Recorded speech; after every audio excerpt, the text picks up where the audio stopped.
누가복음 9장의 말씀을 가지고 하나님 나라를 담은 삶이라는 제목으로 같이 하나님의 말씀 나누도록 하겠습니다.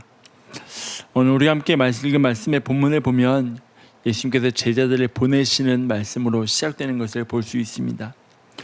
우리가 삶의 자리에서 무엇이든지 처음이 참 중요하다는 생각을 하게 됩니다. 지금까지 제자들은 모든 사역을 예수님과 함께 해왔습니다. 예수님이 사역을 하실 때 그 자리에서 함께 하면서 모든 것을 지켜보았고 예수님이 가시는 곳에 늘 함께 해왔습니다. 그런 제자들이 처음으로 예수님과 함께가 아니라 파송을 받아 나아가게 되는 장면입니다. 이 사역을 위해서 예수님께서는 제자들을 보내시면서 그들의 필요를 먼저 채워주시는 것을 보게 됩니다. 본문의 말씀 1절을 보면 귀신을 제어하며 병을 고치는 능력과 권위를 주셨다라고 말씀합니다. 지금까지 우리가 보아왔던 말씀들을 한번 쭉 돌아보면 사실 귀신을 제어하고 병을 고치는 능력은 예수님의 고유한 영역이었습니다.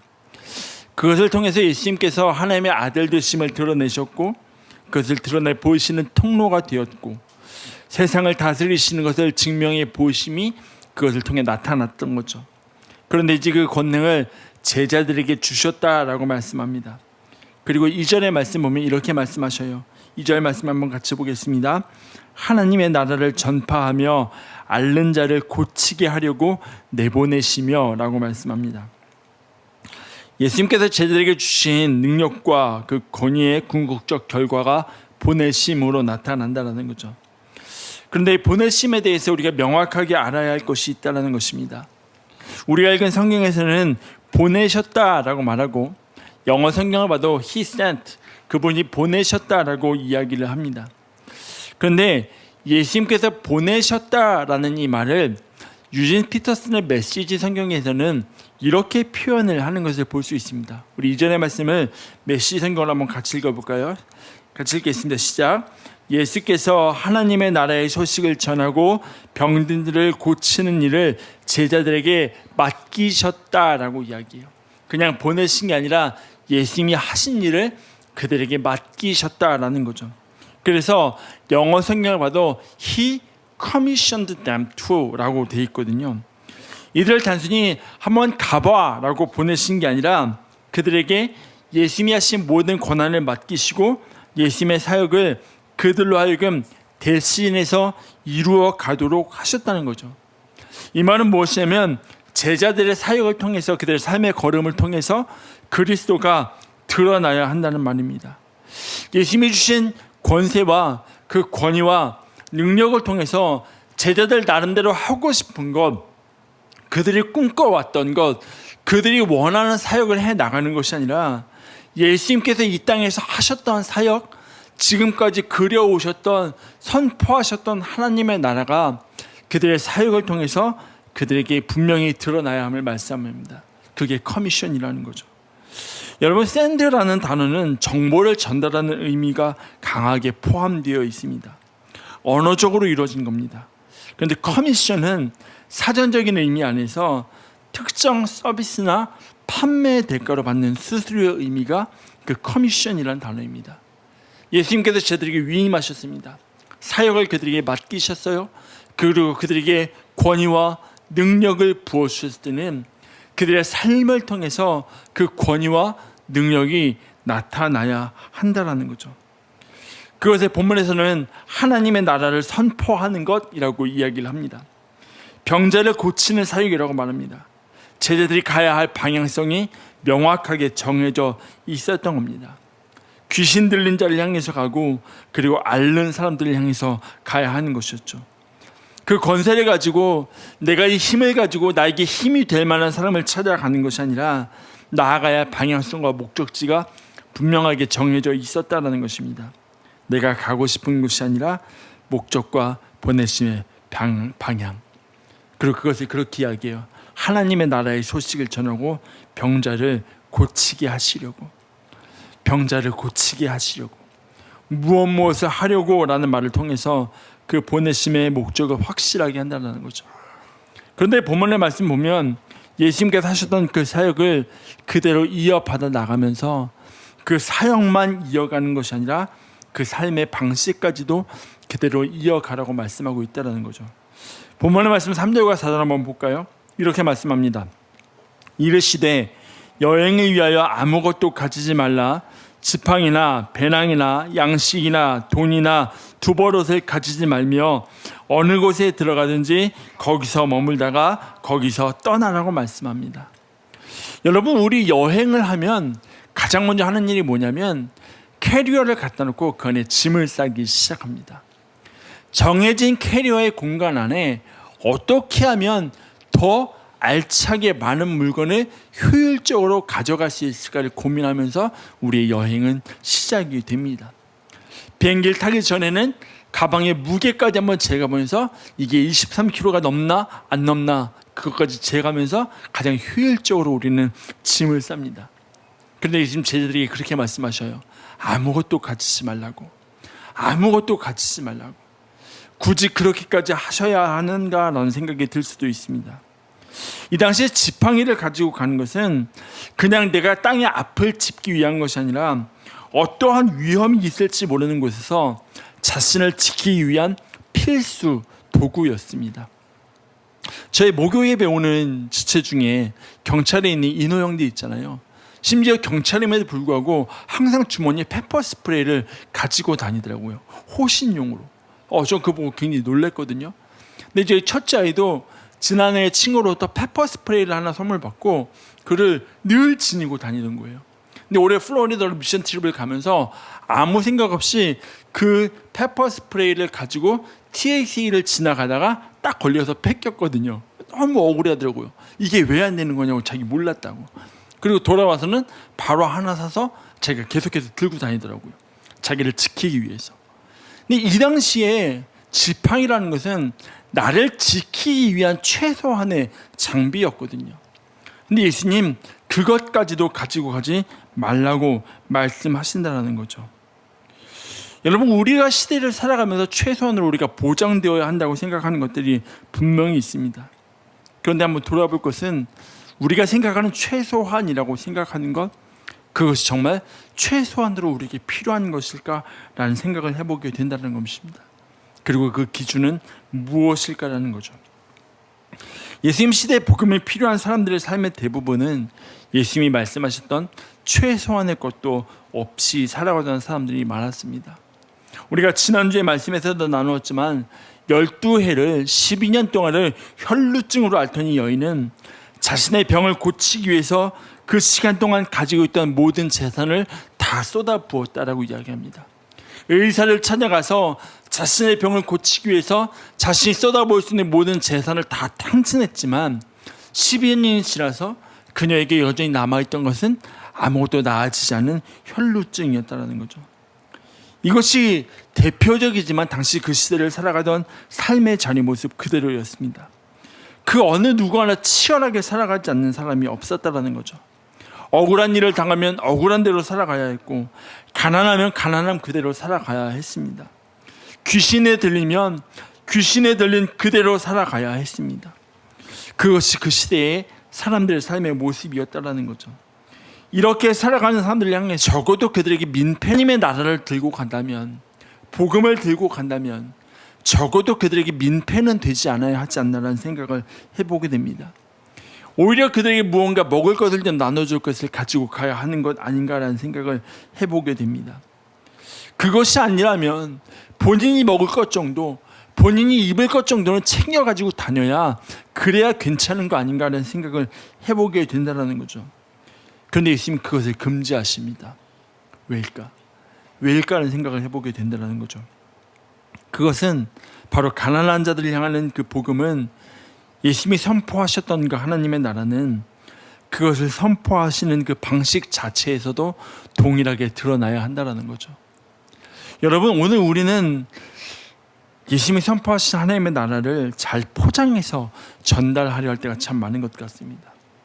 선물을 포장하듯이 받는 사람으로 하여금 기분 좋게 할 수 있도록 할 수 있다면 이 하나님의 나라를 예쁘게 잘 포장해서 전달하면 좋지 않을까라고 생각을 합니다. 받는 사람이 거부감 없이 하나님의 나라를 잘 전달하고 싶어 합니다. 사람에게 윗보이고 싶지 않고 부족해 보이지 않은 모습으로 그렇게 하나님의 나라가 이렇게 좋은 것이라는 것만 포장해서 전달하고 싶어 한다는 거죠. 그런데 대부분 이 포장의 방법은 우리의 언어를 사용할 때가 참 많은 것 같습니다. 말로 그 하나님의 나라를 잘 포장하려고 합니다. 왜냐하면 우리가 가장 쉽게 생각하는 하나님의 나라의 전달에 있어 편하게 사용하신 도구, 그것이 언어이기 때문이라는 거죠. 여러분, 그런데 예수님은 하나님의 나라를 전달함에 있어서 그분의 삶으로 전달하셨음을 우리가 보게 됩니다. 다른 것으로 하지 않으셨습니다. 그래서 바울도 그런 이야기합니다. 하나님의 나라는 말에 있지 않고 능력에 있다고. 하나님의 나라는 말이 아닌 하나님의 능력에 있다고 말합니다. 그리고 우리의 삶의 자리에서 하나님의 나라는 예수님께서 의도하셨던 그대로 흘러가야 한다는 거죠. 무엇을 통해서? 그들의 삶의 자리에 들어감을 통해서. 그들의 삶의 자리에 들어가는 게 비록 보기에는 초라해 보이고 행색이 안 좋아 보이고 연약해 보여도 그 안에서 하나님의 나라는 분명히 드러난다는 거죠. 여러분, 그런데 우리는 자꾸만 그 하나님의 나라를 예수님께서 보이시고 선포하셨던 하나님의 나라 그대로가 아니라 우리가 보기에 좋은 모습 그대로로 보여주려 할 때가 참 많다는 거죠. 근데 바울은 그렇게 이야기합니다. 고린도후서 4장 7절입니다. 우리가 이 보배를 질그릇에 가졌으니 이는 심히 큰 능력은 하나님께 있고 우리에게 있지 아니함을 알게 하려 합니다. 여러분, 바울은 보배를 질그릇에 가졌다라고 이야기합니다. 여러분, 질그릇은 사람들의 눈길을 끌만한 그릇은 분명히 아닙니다. 사람들이 관심을 가지고 다가올 만한 그릇도 아닙니다. 그런데 바울이 그렇게 이야기해요. 하나님 나라의 능력이, 복음의 능력이 그릇에 있는 것이 아니라 하나님께 있음을 알게 하려 한다고. 여러분, 한번 그렇게 생각해 보시겠습니까? 베드로와 요한이 성전에 기도하러 올라갑니다. 그런데 그 성전 미문에 안전뱅이가 앉아 있어요. 베드로와 요한이 다가가서 가장 먼저 그 얘기예요. 은과 금은 내게 없거니와. 거기까지만 들으면 사실 이 안전뱅이는 베드로와 요한을 바라볼 이유가 없어요. 다른 곳으로 바로 눈을 돌렸을 거예요. 그런데 베드로와 요한이 먼저 그 얘기하거든요. 우리를 주목하라고. 우리를 주목하라고. 근데 그 주목하라 했던 것은 우리가 입고 있는 옷을 보라는 게 아니라, 우리가 가지고 있는 어떠한 것을 보라는 게 아니라, 내게 있는 것을 내게 주노니 나사렛 예수 그리스도 이름을 그에게 전달하는 것을 보게 된다는 거죠. 여러분, 예수님이 하늘로 올라가신 이후에 그들의 걸음걸음을 통해서 하나님의 능력이 나타납니다.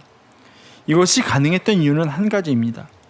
그들의 능력이 많아서가 아니라, 그들이 돈이 많아서가 아니라, 그들이 화려한 옷을 입어서가 아니라, 그들의 삶의 자리가 예수님이 살아가셨던 삶의 방식과 맞닿아 있었기 때문이라는 거죠. 제가 초등학교 시절에 여름 성경학교 때마다 티셔츠를 받았던 기억이 있습니다.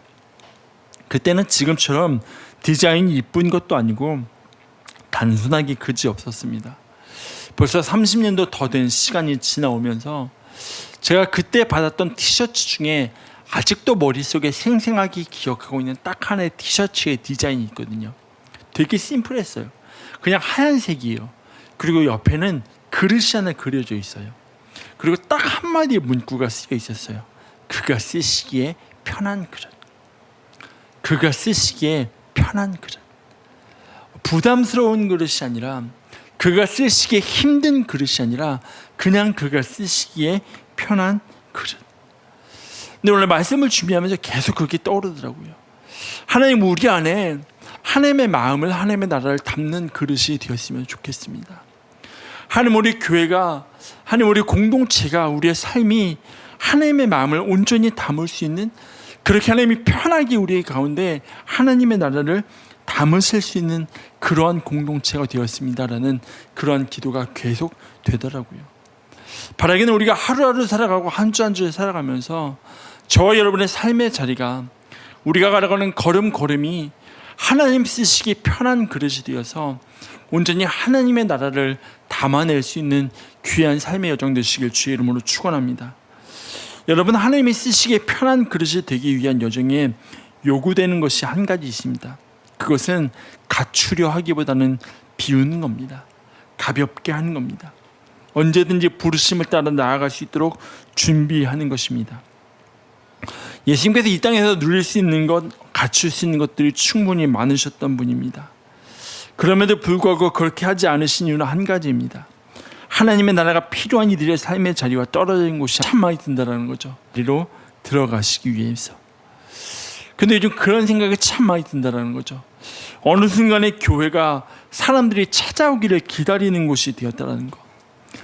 이곳으로 오면 그때 하나님의 나라를 경험할 수 있다고 우리가 이야기하고 있다는 거죠.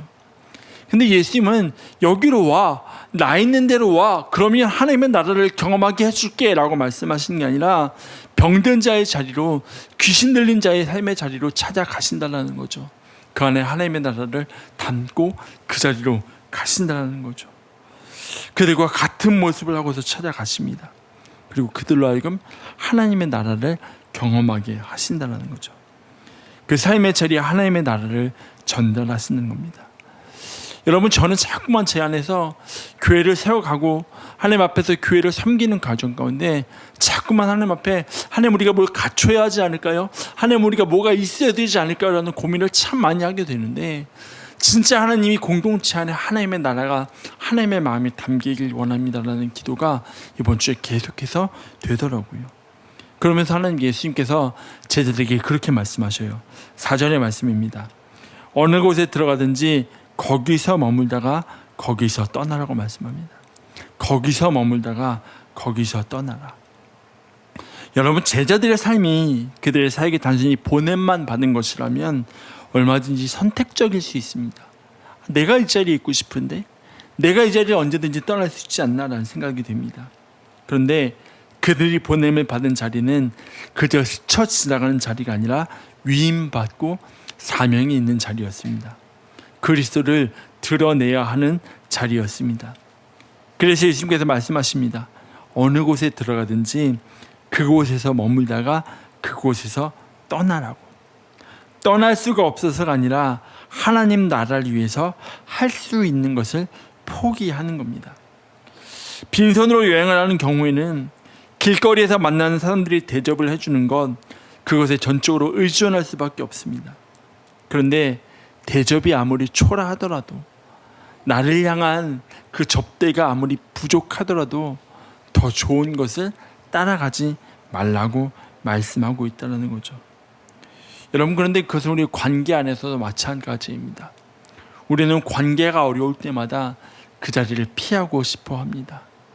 우리는 관계가 어려울 때마다 새로운 관계를 찾아가려 할 때가 참 많이 있습니다. 그런데 그 가운데서 하나님 우리에게 원하시는 것은 그 자리에 있으면서 그 자리에서 하나님의 나라를 드러내라고 말씀하고 있다는 거죠. 왜입니까? 예수님도 그러하셨기 때문에. 마태복음 14장을 보면 세례 요한의 죽음에 대한 사건이 기록되어 있습니다. 이 이야기를 들으신 예수님이 어떠셨겠습니까? 마음이 굉장히 힘드셨을 거예요. 분명 마음이 복잡하셨을 겁니다. 그 상황에 대해서 이렇게 말씀해요. 마태복음 14장 13절 전반부입니다. 예수께서 들으시고 배를 타고 떠나사 따로 빈들에 가시니. 세례 요한의 죽음에 대해 들으시고 따로 떠나서 빈들에 가셨다라고 말씀합니다. 우리도 그렇잖아요. 방해받고 싶지 않은 시간이 있습니다. 어제도 제가 오후에 설교 준비를 이렇게 하고 있는데, 방에 문을 딱 닫고 설교 준비를 하고 있는데 둘째 아이로부터 카톡이 왔습니다. 놀자. 그리고 제가 카톡을 하나 보내줬습니다. 저리 가라고. 우리의 삶의 자리에서는 늘 어떤 순간에는 방해받고 싶지 않은 시간이 있고 나 혼자 갖고 싶은 시간이 있다는 거죠. 지금이 딱 예수님께 그런 시간이거든요. 세례 요한의 죽음을 들으신 예수님, 그리고 혼자 있고 싶으셔서 따로 빈들에 가셨다라고 말씀해요. 제자들도 없이. 근데 어김없이 눈치 없는 사람들이 예수님을 찾아옵니다. 무리들이 예수님을 찾아와요. 그때 예수님이 이렇게 반응하십니다. 마태복음 14장 14절입니다. 예수께서 나오사 큰 무리를 보시고 불쌍히 여기사 그 중에 있는 병자를 고쳐 주시니라. 잠깐 그 자리를 피하실 수도 있을 것 같습니다. 그런데 예수님은 마음은 무리를 향하십니다. 우선순위를 그들 가운데 임할 하나님의 나라에 두십니다. 그리고 그들을 불쌍히 여기십니다. 그들의 상황을 먼저 보시고 그들을 고쳐주신다는 거죠. 그들에게 임해야 하고 임해야 할 하나님의 나라를 위하여 자신에게 필요한 그 시간까지도 포기하신 예수님의 마음, 그 마음이 오늘 가운데 드러나서, 그 마음이 오늘 우리 가운데 가득해서 우리 가운데 하나님의 나라를 담은 귀한 저와 여러분의 삶이 되시길 주의 이름으로 축원합니다. 저는 요즘 개인적으로 하나님 앞에 스트러글하며 어려운 시간을 개인적으로 참 많이 보내고 있습니다. 근데 오늘 아침에 일부 예배, 비공식적 일부 예배를 아내와 함께 드리고 이렇게 설교에 대해서 같이 이야기를 하는 가운데 아내가 저한테 그런 이야기를 하더라고요.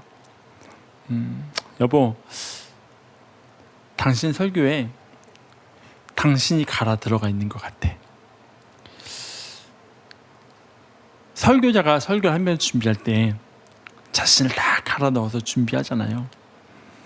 근데 저희 아내의 의미는 그게 아니라 당신이 갈아 들어가 있어. 근데 그 안에 하나님은 없는 것 같아. 하나님이 주시고자 하는 메시지는 없는 것 같아. 그렇게 부족한 것 같다는 마음이 든대요. 제가 이번 주 한 주간을 계속 하나님 앞에 엎드려서 기도하면서 스트러글 했던 부분이 사실 그거거든요. 하나님, 저도 모르겠는 제 안에 답답함이 있습니다 라는 고민과 기도의 제목을 가지고 계속 하나님 앞에 나아가고 있거든요. 근데 그게 어디서부터 왔을까 생각을 해봤는데요. 제가 사실 삶의 자리에서 관계의 어려움들을 경험하고 있거든요. 제가 주중에 일을 하면서 회사에 가면 책상에 앉아서 하나님 앞에 기도하는 게 있어요. 하나님, 이 자리가 오늘 제가 일을 하는 자리를 넘어 저의 사역의 자리가 되게 해주십시오라는 기도를 하거든요. 그런데 사실 회사 안에서 여러 가지 관계의 어려움들을 겪는데 제가 오늘 말씀을 준비하면서 계속 돌아봤더니요, 하나님 앞에 제가 기도했던 사역의 자리는 제가 앉아있는 자리였더라고요. 하나님, 내가 그 자리에서 사역을 준비할 때, 때로 말씀을 준비할 때 내가 앉아있는 내 공간만, 내 자리만 사역의 자리가 되게 해주십시오라고 고백하며 기도하고 구하지 않았나? 내가 분명히 그 자리에 있을 때 사역의 자리가 된다면 나의 삶의 자리 가운데 하나님의 나라를 담아가서, 나의 마음 가운데 하나님의 마음을 담아가서 그곳 가운데 하나님의 나라를 드러내고 하나님의 나라를 확장해 나가야 하는데, 그냥 내가 앉아있는 그 자리만 하나님의 나라로 만들어 가려 했던 제 모습을 참 많이 보게 하시더라고요. 그러면서 사실 완전히는 아니지만 내가 이거 답답한 부분을 어떻게 풀어가야 할지 하나님이 조금씩 보게 하시는 것 같아요. 그래서 저는 계속해서 하나님 앞에 스트러글하며 기도하는 부분이 그거든요. 하나님, 이 말씀 가운데 나를 갈아 넣는 게 아니라 이 말씀 가운데 하나님이 임재하시는 그러한 예배의 자리가 되게 하여 주시옵소서. 하나님, 우리의 말씀 가운데 하나님이 그 자리 가운데 역사하시길 기도합니다. 하나님이 말씀 가운데 하나님이 메시지를 통해서 하나님 진짜 우리에게 무엇을 말씀하시거나 하시는지 하나님, 제가 그것을 좀 보게 해주십시오라는 기도의 제목을 가지고 계속해서 기도하며 제가 스트러글하는 중에 있습니다. 제가 이 말씀을 드리는 이유는 기도를 부탁드리는 겁니다. 같이 함께 좀 기도해 주시길 부탁드립니다. 하나님, 말씀을 준비하는 여정 가운데 제가 저를 갈아 넣는다는 것은 제 힘으로 막 설교를 준비하고 있다는 얘기거든요. 내 노력으로, 내 지식으로, 내 힘으로. 근데 그게 아니라 하나님 앞에 온전히 엎드려서 기도하는 가운데, 하나님 앞에 묻는 가운데, 이 말씀 가운데 하나님이 들어가시도록, 하나님의 나라가 담겨지도록, 하나님의 나라가 전달되도록 계속해서 여러분 기도해 주시기를 부탁드립니다. 여러분, 우리는 때로 우리의 신앙을 지켜나감에 있어서 어렵다고 생각되는 부분들이 있습니다. 그렇게까지 해야 하나 싶을 때도 있습니다. 이런 것들은 좀 갖추어도 되지 않을까 싶을 때도 있습니다. 내 기준에서는 이건 이래야 되지 않나 싶은 부분들이 있습니다. 그런데 본문의 말씀 마지막을 보면 그렇게 말씀합니다. 제자들이 나가 각 마을에 두루다니며 곳곳에 복음을 전하며 병을 고치더라. 뭔가 갖춰진 건 없는 것 같아요. 예수님이 나가라 하시니까 그들이 나가요. 그리고 곳곳에 다니며 복음을 전하며 병을 고쳤다라고 말씀합니다. 이들은 갈 길을 갑니다. 예수님께서 하나님의 나라를 전달하셨던 방식 그대로 하나님의 나라를 전달하며 그 길을 걸어간다라는 거죠. 바라기는 이번 한 주간 저와 여러분의 삶의 자리 가운데 하나님의 나라를 담은 그러한 삶의 자리가 되시길 주의 이름으로 축원합니다. 우리의 삶의 자리에서 하나님의 나라가 나타나고 하나님의 나라가 드러날 때에 그 삶의 자리를 통하여서 하나님의 일하심이 우리니 증거되길 주의 이름으로 축원합니다. 어제 저녁에 잠깐 어떤 권사님을 만났거든요. 이런저런 이야기를 하면서 여러 가지 어려움을 겪으셨던 걸 말씀하시더라고요. 주변에서는 변호사를 소개시킬 테니 소송을 해봐라, 바로 승소할 수 있다라는 이야기까지 들을 만큼, 그런데 그분 다 노하셨다고 하더라고요. 하나님 앞에 그게 덕이 안 된다라고 생각해서. 그래서 그 어려움을 몸소 다 감당하시고 이제 목사님 조금씩 회복되고 있습니다 라고 말씀하시더라고요. 저 여러분의 삶의 자리가 때로는 억울한 일을 당하고 부족함이 있어 보일지라도 그 삶의 자리를 통하여서 하나님의 나라를 담고 하나님의 나라를 전달할 수 있는 그런 삶의 여정이 되어서 저 여러분의 삶의 여정이 날마다 하나님의 나라를 담아내고 하나님의 나라를 세상 가운데 드러낼 수 있는 그러한 믿음과 삶의 여정이 되시길 주의 이름으로 축원합니다. 같이 찬양하면서 좀 기도했으면 좋겠습니다.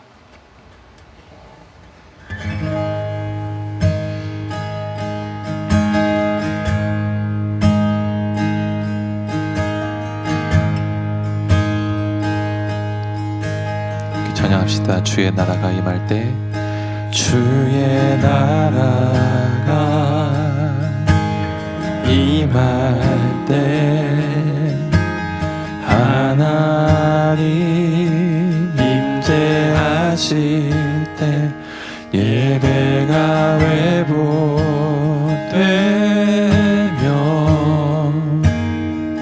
기적을 일어나네.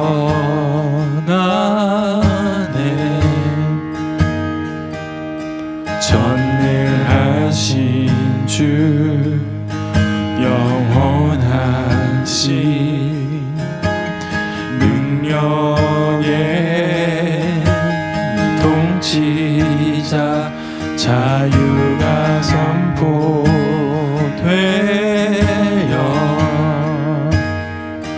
주 백성 돌아오네. 하나님 나라 임하소서. 하나님 나라 임하소서. 영광과 존귀 능력과 위 놀라운 사랑에 기적의 하나님 지금 이곳에 오소서. 다시 한번 고백합시다. 주의 나라가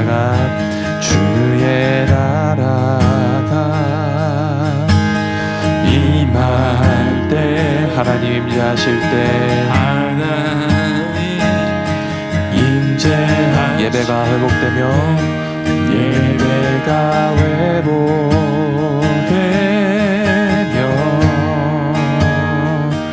기적을 일어나네. 전능하신 주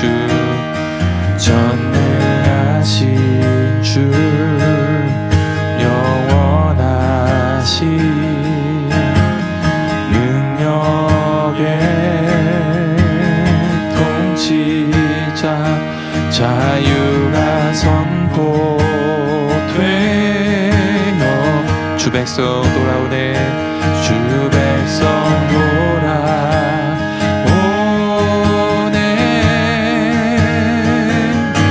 하나님 나라 임하소이는 영광과 존귀 능력과 위엄 놀라운 사랑에 기적의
곳에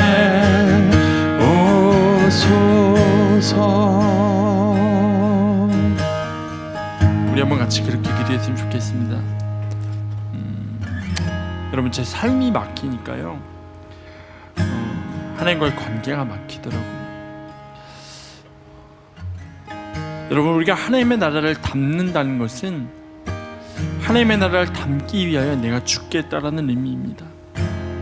여러분, 내가 살아있으면 살아있는 만큼 하나님의 나라는 담겨질 수가 없는 겁니다.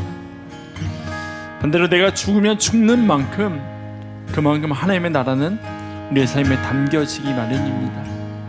하나님, 내가 오늘도 죽고 하나님의 나라가 담겨지는 삶이 되게 하여 주시옵소서. 하나님, 나는 온전히 죽고 나의 삶의 자리 가운데 하나님의 나라가 담겨지게 하여 주시옵소서. 우리 그런 기도 제목 가지고 하나님 앞에 같이 기도하며 나아가도록 하겠습니다. 기도합시다. 하나님, 감사합니다. 오늘 우리가 하나님 앞에 나와 하나님의 은혜를 구하며 하나님의 얼굴을 가며 주 앞에 함께 나갑니다. 하나님, 자꾸만 나는 내가 살아서 내 힘으로, 내 능력으로, 내 노력으로 하나님의 나라를 나의 삶에 담으려 했음을 고백합니다. 하나님, 그런데 그렇게 담으려 하면 할수록 하나님, 자꾸만 내가 살고 하나님, 내가 나타나고 내가 드러나며 고백하게 됩니다. 하나님, 이제 내가 하나님 앞에 죽게 하여 주소서. 온전히 주 앞에 내가 죽게 하심으로 말미암아 나는 죽고 하나님 그 자리에 하나님의 나라가 담겨지는 삶을 살게 하나님 도와주옵소서. 하나님, 온전히 나는 죽고 하나님 그 자리 가운데 하나님의 나라가 담겨져서 하나님 우리의 삶을 통하여 하나님의 나라가 있던 건데 전달되도록 하나님 도와주옵소서. 하나님, 내가 살아서는 하나님 내가 원하는 것들을 다 채우고서는 그 자리에 하나님의 나라를 담을 수 없음을 고백하오니 하나님, 내가 죽고 비우고 하나님 낮아져서 또 낮아져서 하나님 그 자리 가운데 하나님의 나라를 담게 하시고 하나님 힘듭니다.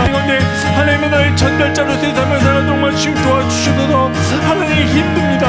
하나님 답답합니다. 하나님 어렵습니다. 하나님 자꾸만 내 힘으로 하려니까 하나님 답답함만 전쟁하는 모습을 보게 됩니다. 온전히 하나님 앞에 내가 죽게 하시므로 말미암아 온전히 하나님 앞에 낮아지게 하시므로 말미암아 그 자리 가운데 하나님의 나라를 담는 인생들이 하나님 도와주셔서 하나님 더 하나님 앞에 낮아지게 하시고 더 하나님 앞에 겸손하게 하시며 예수님이 그러하셨던 것처럼 더 낮은 곳으로 내려가서 더 낮은 곳으로 나아가서 하나님 내가 하나님의 나라를 담아낼 수 있는 하나님 그런 삶을 저리가 되게 하나님 도와주시옵소서.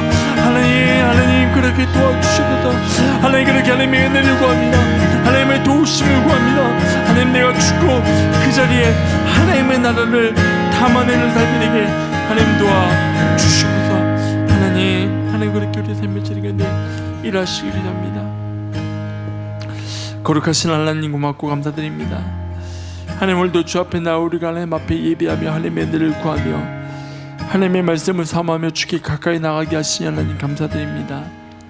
하나님, 우리의 삶의 가운데 하나님의 나라를 담기 원합니다. 우리의 삶의 자리 가운데 하나님의 나라가 담겨지기 원합니다. 하나님, 그것에 위해서 온전히 우리가 죽게 하여 주시옵소서. 하나님, 내가 살아서는 하나님의 나라를 담을 수가 없사오니 하나님, 온전히 내가 죽고 그 자리 가운데 하나님의 나라를 담는 인생 되게 하나님 도와주셔서 그래서 우리의 삶의 자리 가운데 하나님의 나라가 드러나게 하시고 하나님의 나라가 선포되어지게 하시며 하나님의 이름이 증거되어지는 그런 우리의 믿음과 우리의 삶의 정되게 주님 도와주시옵소서. 지금은 우리 주 예수 그리스도의 은혜와 하나님 아버지의 무한하신 사랑하심과 성령의 교통하심이 내가 죽고 그 자리에 하나님의 나라를 담기를 소원하는 사랑하는 지체들의 삶과 가정과 직장과 학교와 일터 위에 모든 걸음걸음 위에 이제로부터 영원토록 함께 하시기를 간절히 축원합나이다. 아멘.